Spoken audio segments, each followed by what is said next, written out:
ఈ సాక్షులు కూల్గా కేక్ తిని వేడివేడిగా చాయ్ తాగి కూర్చున్నారు రవి గారు.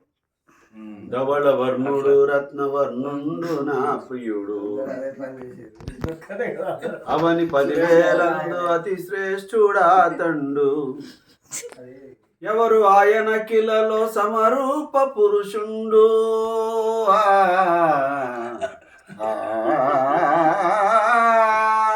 ఎవరు ఆయన కిలలో సమరూప పురుషుండు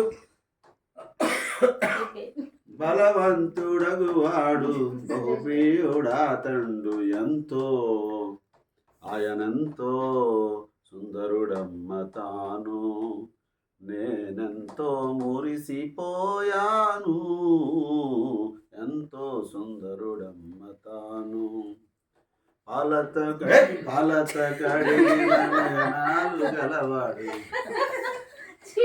విలువగు రతనాల వలె పొదిగిన కన్నులు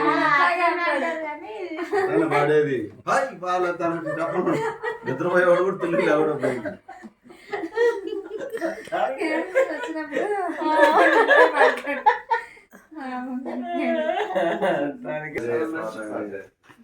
షారోను పొలంలో పూచిన పుష్పమా అనే ఒక పాట ఆయన పాడింది.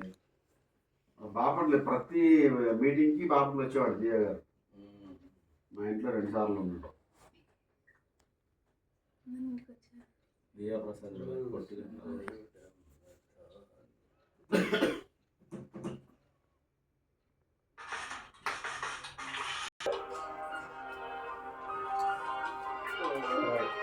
Thank you.